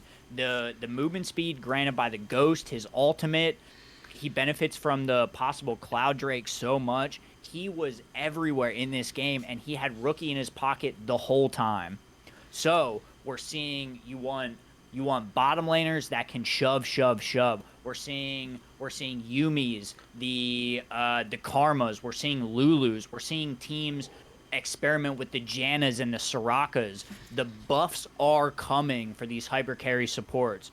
So you want the diving junglers, like you alluded to, the Jin Zhao, the Lee Sin, the Hecarim, things that can get the fuck under an opponent's turret fast. We're seeing the Volley Bear come out. His ultimate literally turns off turrets. So this is another pick that you see. If they're picking Volley Bear, they want to dive turrets. They are coming for you at 3.5 minutes, and that's what is so scary about these strategies. And I'm so worked up and I'm so hyped because it's so exciting and it's so aggressive, and teams are not going to be ready for it. Well, and so that's the V5 LGD series. So from the LGD side, do you think that seeing this, because obviously the Mordekaiser pick was It's last so round good. It picked can and 1v2 everything. so easy. Yeah, it was last picked or in final pick phase for LGD in both the first two games, having that and everything. And so obviously that seems like it's a more reactive pick to the situation. So they're seeing kind of this concept being prepped on the V5 side, Yep. and reacting to that. Do you feel like, because I don't know. I don't know if this has been happening in other LPL games or LPL matchups and everything. It is. It is. So why are there any picks like the Mordekaiser that are capable of handling that? Jax, Mordekaiser is a great one, and you saw I forget what the LGD top laner's name is. I think Rich. it's okay. He 2v1 I think twice when they came at him for the turret dive. So having the AoE options, and it seems like Oh, I'm sorry. It's Fearness. Rich is the V5 top laner. My bad. Gotcha. Okay, cool. Thank you. No, you're good. It seems like these early game AP champions that can deal AoE, so when people are coming at them, they're hitting everybody and they don't have to select. Well, and he's Finn was tanky and playing the he's Jax. tankier too. Yeah. Dude, it's crazy. And so even in these, we're seeing teams not be perfect at the diving part of it yet. We're honestly, I watched a lot of them get turned around, but it was evident of a play style to come. And then the one champion that I was waiting for to see in the 80 carry role that's going to solidify this turret taking mentality is the Tristana, and we saw her being played mid lane. We saw her being played mid lane. The double 80 carry strategy is viable. Enchantress supports want to be played. The Tahm Kench is insane right now. We have so much protection available for these shoving carries that I truly believe we're gonna begin seeing 3-0 and 4-0 split pushes, because the first blood gold and those plates, they're so easy to play for, and it feels like from a bunch of these series, the other series I was getting my data from is LNG versus RNG, and we saw some of it in EDG versus IG as well. That was a little more standard, but it's these champions that can 2v1 or 3v1 and come out with a kill or two. We're seeing the Kennons, the Graves, these guys that can really put up a fight in the top lane are going to be the ones that you want to be choosing to have a fight when your top laner is getting dove while you're trying to get the dragon or whatever. I think we're going to start seeing some really crazy fucking League of Legends. And why I was so critical about North America and why it feels so bad to watch these games is like, and we're not even in full lane swap. It's not like teams are doing that yet. It's how they're choosing their advantages and what they're choosing to play for, but the dives are happening. And when the dives happen, it's you're fighting against, like, you're standing at the thing that you believe to be like giving you shelter, and the enemy team just doesn't care. And that's when you're really going to get ran over and made to look like you're not even playing the game. Well, I think the scariest part of this is like that these teams that are working on doing this right now, if the meta and if Riot doesn't make any balance changes that like stop this from happening, they are going to be so good at executing these tower dives and being able to just like stomp someone into the ground early in a game and run over them. And like, you're not gonna run into a tower dive that's fucking Renegades versus Dignitas, where like I think like every champion died somehow in the tower dive or something absurd. Like the divers died, the fucking defenders died, like everyone just died, and they like then someone like died to dragon or something like that. It was like one of those fucking embarrassing terrible League of Legends North America moments. But I think that's something that's intimidating, because that is a very, you have to be very practiced and prepared for that kind of play style, because turret dives are not easy, especially early on. Turrets do a ton of damage to champions early in the game, and so the juggling of aggro that's tough. Yeah, you can only take so many turret shots. You have to be able to balance it, and so if they can get down the execution on that, that's going to be scary once it comes to some international playtime. Obviously, a lot of League of Legends before that, but if things are going that way, I'm interested to see kind of how long it takes the other regions to start picking up on these different kind of play styles that seem to be cropping up like they are in the LPL. Yeah, and it's fascinating, but like even if you look at LCK, if you look at the teams at the top of the table, the Damwon Kia T1 matchup was super fucking standard, right? It was super fucking standard. They opt into the 2v2. They want the Kennen matchup. The mid laners are picking like just champions they can farm with. I think Showmaker was on Akali for the second game that he played. Yeah, he was on Ari, and then they picked Akali after the Victor. Gotcha. So we went for the like assassin into the caster matchup. But like overall, they're playing super standard or trying to playing around that assassin in the mid lane with Showmaker. So even comparing, contrasting the two, because I think V5 has a shot to win China. If you're comparing and contrasting the top team in China and the top team in LCK, they're playing very, very differently, and it's frankly fascinating, because when we get to an MSI or God forbid some other international tournament that we don't know about, we're really going to see a clash of styles. And then can you imagine if all along T1 is ready to get lane swapped on, and they're like, oh, come at us, rookie. You ain't got shit, Karsa. Dude, that would literally be like a matchup of regions and styles. Because like watching the Nongshim game and the Damwon game that T1 played, they're not playing the same style. No, not at all. So even being so in the sky about this, the mythical lane swap, and it's top tier League of Legends, and it's the truth.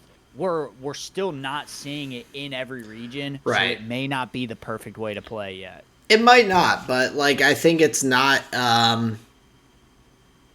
don't necessarily think right now that there is probably one singular play style that is going to be the end all be all of League of Legends. I think there's the ability for multiple play styles to be functional and work right now. Yeah, it seems like it. And I mean, like, that is also speaks to like the kind of typical nature of Korea. Korea typically does follow much more standard formats. They are typically following a much more like standard play style, macro intensive and all, but in a standard format, as opposed to macro intensive and like the LPL with the lane swaps or dives and things like that, the vertical jungling, like that is very micro intensive as well, because it does require such fine precision with doing certain components of that to make it work. And so much planning, right? Like, do you remember how many conversations? Dude, you have to be setting up the wave. You have to be managing your wave from the get-go. Crazy. With the wards, where they're like creeping in for level ones, and then teams are getting like creative with the level ones, like, oh, we know they come in from here and look for that ward. Or like, even walking up past midpoint in the lane to draw the minions aggro towards you to make them bounce a certain way, or to hold them, or like minion blocking your own minions so that they like get bunched up closer and get to lane slower so that you're bouncing the wave faster. Like, there's so much micro like fine precision that you need for those things. Whereas in the more standard play styles, it doesn't require as much of that to get your leads and advantages. Right. I mean, and looking over to the RNG and LNG series, that was a much more standard kind of matchup than we were seeing from the V5 LNG matchup that directly followed it. I mean, we're seeing the Gwen be like a really strong pick, and in general, that matchup was that was a fun series to kind of get to watch through and everything. With LNG taking their first L of the season and everything, I felt like that was a really good matchup. And RNG is also a top team in China, so seeing them get that win off of LNG wasn't shocking extremely, but it was fun to watch through. What are your notes? Do you have any notes specifically from that matchup, or? A lot of it was was Bin and the top lane matchups back and forth. Like they are so exciting to watch. Like you can tell they have just two eyes on the mini map at all times, and playing as a top laner that is able to play with and around the team as well. They're so exciting to watch because so many late game fights come down to teleport positionings and where they can find their openings. Yeah. And the bin gameplay is just always super exciting. So in the LNG and the RNG matchup, a lot of my focus was on the top side and watching that matchup unfold. I loved the Gwen versus Akali. That was so fun. So yeah, there was just a lot of good stuff from that matchup. Yeah, and like the Akali coming out is always interesting because it has so much like potential to pop off, but like it really if it doesn't, you really do get stuck into that kind of window of okay, like to win a fight, I have to blow someone up and kill someone as Akali.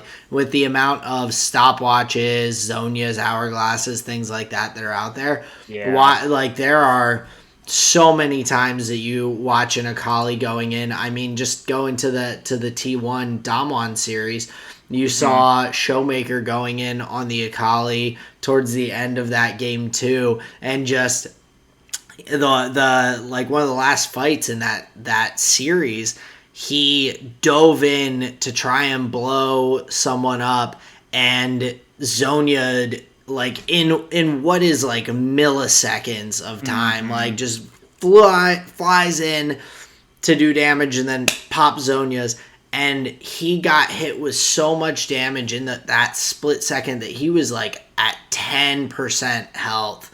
Yeah, when he hit that hourglass, and it's it is so all or nothing. Yeah, it was pretty incredible to watch that. Watching T1, they're playing so it's exciting to see them playing so well because like they can play from behind really well too, and that's one of the scariest things in League of Legends. Yeah, is like never being able to count them out.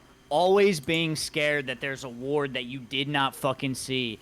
Dude, that flank from Zeus on Kennen in game 2, he literally just like, he hugged that wall. He must have been right outside of vision. Oh, yeah. He just fucking flash ulti created so much chaos in that blue choke. Like, oh, yeah. Dude, it is a good time to be a top laner. You have some fun tools at your disposal. Well, yeah, and so much variety too. Like you can play so many champions and be viable in the top lane right now. And yeah, the creativity in that moment from the top laner to get the advantage for T1 was pretty good. Never count them out. Yeah, and watching, honestly, I enjoy seeing Faker on the Azir too in game one, like getting to watch him play that Azir versus Ari matchup, like seeing him do the Shurima shuffles and flash ults and things like that.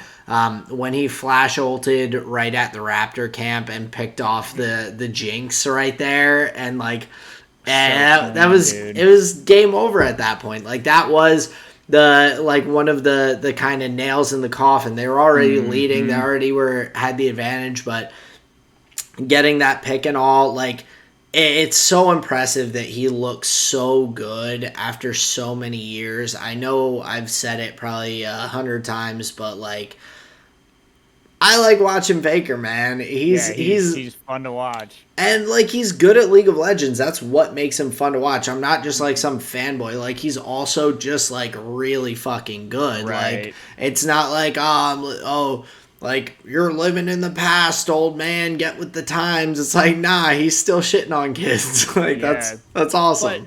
But also at the same time, like, yeah, we get it. Like, Chovy's good, Showmaker's good, Rookie's pretty good right now. Like, there's Showmaker was probably rated higher than him last year at Worlds for mid laners, and yeah, he's probably still rated higher right now. Probably, yeah. Regardless, but so it's not that we think he's the best in the world. He's right, just a really fun player to watch. Yeah. Yeah, and like sentimentality goes a long way. So. Well, I mean, he has 3 world championships and nobody else does. I don't think that's sentimentality, dude. Yeah, no. I mean, but it has been a while since he's won a world championship. So, like, people could say that is a while in League of Legends time frame. Sure. Like, I mean, people still call Jordan the GOAT. He ain't played in a while. That's true. but basketball's been around for like a century. And yeah, this is true. League of Legends has been around for like 12 years. Comparable time, I would say. Yeah, basically. It's like the same thing. It's like the same length. Give or take a few years. Just a day or two. Just a little bit.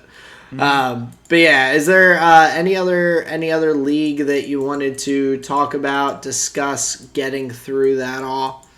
No, not really. I just really wanted to lay the groundwork for what's going on in some of the other regions. And Well, I think that was like a really it felt like a big turning point in the meta this week watching China, where it's like, man, they're doing some crazy stuff. Well, and I'm curious to see how that kind of continues going forward. I think that's a good thing to keep a close eye on to see, are things going to shift? Are they going to continue to like push this? Is it going to progress into that same kind of lane swap meta where they're like, okay, you get top jungle and like we'll take the dragon and dive bot, and you guys can take top lane and take the herald and all that. Like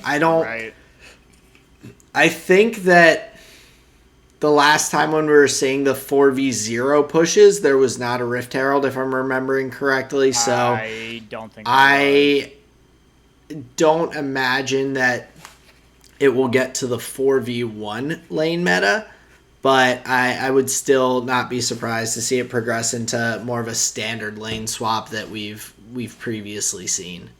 So yeah, who knows where they'll take it, but it was definitely exciting to see, and it just felt like I was seeing the ones and zeros, man. I was like, oh my god. It's kind of cool when you've like watched something or paid attention to something long enough that you see some of those like little things that stand out that like other people who are newer to the game in general may not even have been around for seeing previous lane swap metas, where you're just like, the numbers, Mason, what do they mean? Like it's fun. So good League of Legends. I agree. LPL is definitely, and LCK, very fun to watch. We'll keep our eye on NA and see how many weeks it takes before they start doing the same. Yeah, Jesus fuck, dude. It is the clown fiesta over there. But yeah, that's really all I had to say about League of Legends for this week. Well, I mean, it was a lot to say, but you know, that's enough for now. And we Cool. are running kind of late. We just had one Magic game. They played a second game. I sat out. We had 5 people playing. Oh, gotcha. Um, but I I think think that's I a may good problem to have. have. It's a Having very good problem to having an have. Yeah. extra guy around. But I will say I am 3-4, so I have a 75% win rate right now. Well, no, not 3-4. 3 wins in 4 games, so I'm Yeah, three yeah. and one. Three Yeah. out of four. Yeah. So I was able to take a win on Monday, so that was fun. What did But you What did you win on? What I deck? played Tatiova, which is green blue. I basically just wanted to put a lot of lands in play, and I won the game by sacrificing all of those lands and draining my opponents. Nice. It doesn't necessarily like feel as good. This is the point I was gonna make. Was like I know the opponents have little interaction, like little way, like few ways to kill my things because they're playing the pre-constructed decks. And yes, they have some removal, but it's not like 10 or 11 or 12 pieces. It's only like 5 or 6 pieces of removal. So when you get a win in those scenarios, it's kind of like, wow, you just didn't kill my thing and whatever. I got to like a And lot of times to win. Go ahead. like your opponent. Who were they? I was up against Ian, John, and Ben. And so John and Ben were using the pre-constructed deck set. I've Got seen it. though. I thought about. I saw some at Target the other day, and I was like looking at them. I'm like, no, they didn't. Oh, you'll get in there. One Wait, of you don't even have to invest money. We can just play online That's together. true. One was like it was like a vampire deck or something like That's that, and cool. I was Yeah, like, yeah. it's like I don't know if that's quite my speed. I'm looking. Okay. I'm keeping an eye Okay. out. If I Hey, see that's good something enough for me, man. that tickles my fancy, then we'll see if I get into it at some point. So That's what's up. Well, hell yeah, that's enough Magic talk for me then. You saying that you're even just peeking at it, that's pretty cool. But yeah, man, you want to finish off strong with a flavor of the week here? yeah, definitely. I'll roll through mine pretty quickly. This past weekend, we got together for my dad's birthday. So family got all together, and my mom got Mission Barbecue, which Hell yeah. was just chef's kiss. Like had some nice brisket, some pulled pork with like a vinegar barbecue sauce, which is my favorite Nice. kind. Like I love I'm a the fan of vinegar based. I love the like Carolina style vinegar barbecue sauce and everything. That's like it's right up my alley. My music and visual medium kind of tie together. Colleen and I have been big fans of Euphoria, and so the season finale is coming out on Sunday for Nice. the season. And just for anyone who hasn't seen it, it like does have a lot of very mature themes and can kind of get it can get pretty dark at different points, but it's very well done in my opinion, and a lot of the concepts that they discuss and kind of like bring to kind of pop culture I think are really like valuable in general, because they show like depression and drug abuse and like all these other things, and like the characters have a lot of depth that they build throughout. And like Yep. yes, there's very like hyperbolic, like a lot of the scenarios are extreme, and you're like, this wouldn't happen in a real high school. And it's like, yeah, it's the like part of the point. Like they're showing a lot of extreme scenarios with a finite cast.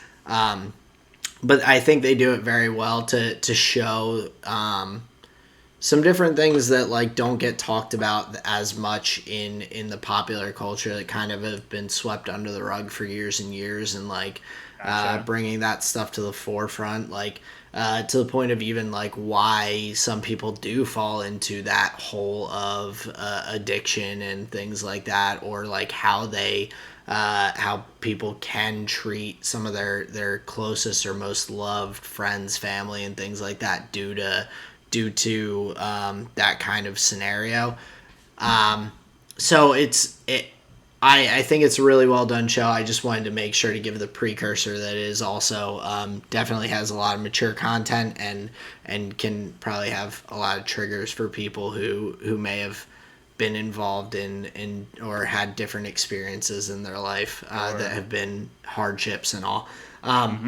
But with that, the music and the score for this season has been really like solid, and so they put out on Spotify. There's some different playlists that have some of the songs, and a number of them were created like it looks like specifically for the series. But this one guy or artist Labyrinth has put out a few different songs for the series, and it's very like kind of like conceptual or I don't can't think of the name, but or experimental kind of music. He's got like a mix of like rap kind of sounds, but also like it's not EDM, but it's kind of EDM. It sounds a little bit more like lots of like bass beats and stuff like that, but not all the electronic sounds. Oh my god, I fucking knew it. Yes, he features on the Weeknd's album Beauty Behind the Madness, the second track Losers. I'm pretty sure he's the guy doing the vocal sample that the Weeknd is singing off of. When you said that, I knew I fucking heard his name before, and that's where I heard it. I love that song and I love that album. Gotcha. So Yeah. So that's awesome. he's been with also alongside Beyonce. He he has been associated acts on on Wikipedia. LSD, Sia, Nicki Minaj, Noah Cyrus, Ed Sheeran, Sam Smith, The Weeknd. Yeah, so he kills it on a lot of the music for this series, and the one song that's like my favorite that it's just like it's a bop for me is yeah, it's called Yeah, I Fucking Did It, and it like I really enjoy the song a lot. It's a cool vibe. So that is my flavor of the week. Nice. Well, because you did yours so eloquently and short, I was literally gonna talk your ear off for an hour about my visual medium, but I'll keep it short and sweet. So my food, Sarah had this like Asian dish going on, or I should just say like Asian inspired. She had some noodles going on. She was doing some chicken out there, and I was catching whiffs of it during the pod, and it smells amazing. And so I'm looking forward to eating that. I always love when she tries new recipes, so I'll have to give a report on how that was. But that's my flavor of the week because I'm very much looking forward to it. We've been talking about it for a little while. And then my visual medium. So me and Sarah watched Dune, the new, I guess, part 1 of 2 from Denis Villeneuve. I'm not sure how you say his name, but I was blown away. I came in like eyes totally closed. I knew nothing about the Dune universe. I knew Me nothing either. about. I loved it. It was epic. It was so good. The scene with the hunter killer where he like steps into the like light fixture thing and catches it. There's so many great moments. I loved it so much, and it was a breath of fresh air in a world where I've been just like I feel so jaded with music and or not music, movies and TV where it's just like it's all garbage. It all feels the same. It all feels like just like the same idea done multiple times. So that movie was fucking awesome. If you haven't seen it, the new Dune, Denis Villeneuve, it was fucking amazing. Timothy Chalamet, gorgeous. He killed it. He killed it so much. Honestly, awesome. He was. Awesome. I don't get the hype around him specifically, but other than the fact that he's a phenomenal actor, but he did well. He did really well. I enjoyed that movie as well a lot. Colleen and I watched it a week or two ago, I think, and it was. So you're like fresh then with it. Yeah, it was. It's a really cool concept. There's a lot of. I think the toughest part for us watching it, which was more of a, those are the kinds of movies that I really enjoy. I love Star Wars. I love Lord of the Rings. Like, I like these big, cool worlds that are different from, like, ours, that have all these unique aspects and all. And I pick up on some of the intricacies a little more easily, whereas Colleen watches a lot more, I guess, of, like, typical world movies, right, where like the environment is like our current planet and like, right, our like universe stuff, and it's easier to understand all of the components of it when it's like so relatable to what you know. So like seeing these things that are far-fetched, science fiction, futuristic, things like that, where they're just like creating things that don't exist but like could at some point down the line, is like outside of her normal realm of like interesting of like, it's not something that she like conceptualizes as well, but like I think she still did enjoy it and everything, nice. But that kind of movie and that kind of genre is like right up my alley, so I enjoyed it a lot, and I didn't realize it was like the first of multiple movies. I thought it was like Dune. It was like, this is it, and we got to the end and I was like, wait, what? I was like, I have to wait. Dude, watching that dude ride the worm and Timothy spoiler alert, I won't say anything more, but it was just a good movie. Really, really entertaining. And then I'll get to my music. So Aesop Rock, The Impossible Kid, came out in 2016. It was recommended to friend of the show, Andy, Mr. Buddha Spoon. Thank you for coming on the show. Yes. We'd love to have you back. Give us a call. So he recommended The Impossible Kid, and I went back to it. I'm a big fan of Aesop Rock. I would say earlier in my hip-hop enjoyment, and going back to that artist was a breath of fresh air. It wasn't an album that I gave time to when it came out. There were a couple songs I liked. But, The Impossible Kid was really good. It's funny. Like, it made me laugh. There's some, like, feel-good moments there. The thematic turn from tracks 9 to 10, and then it continues on, is really good. 45 minutes. It's like a really light play. It's not terribly long. I just wanted to shout out The Impossible Kid on Buddha Spoon's Rec. It was really good and enjoyable. So that's my flavor of the week. I also have to, just on a brief note, I did listen to a Pash or a Pashy that he had recommended while he was on the pod. It's not quite my style of EDM that I would typically listen to. However, I do enjoy it. It's a much more like cinematic sounding thing to me, where it has these like big heavy like long bass notes like you would hear in like a intense like fight scene in a sci-fi movie, where it's like these big heavy like da da da kind of like sounds, and it's like it like put me into the mindset of like, this is like some cool fight scene from like a movie, like some intense like big dark character versus the good guy that you're like cheering for kind of thing. And so it was like interesting checking that out and all. So I do have to shout out Andy for that rec as well. I checked it out, and even though it's not necessarily my daily style that I'm gonna listen to like to and from work and whatnot, it definitely I feel like I could find some mixes and some playlists to fit it into that would be like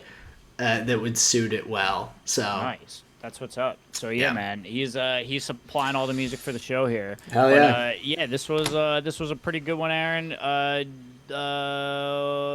Any final thoughts here? Thank you, everyone, again for listening. We appreciate all of you coming in and checking us out, listening with us week after week. You can find us on Spotify. You can find us on Google Podcasts. Check us out on YouTube if you want to see our smiling faces and Justin's fresh haircut. That's all I got. We do new episodes every Thursday, like you said, YouTube, Spotify, Google Podcasts. Leave a comment. We'll try and shout out our favorites on the next episode. Rate us 5 stars. Thank you so much for your time. Thank you so much for your time and listening. This is another Tall and Short of It podcast. Peace out, everyone. Later.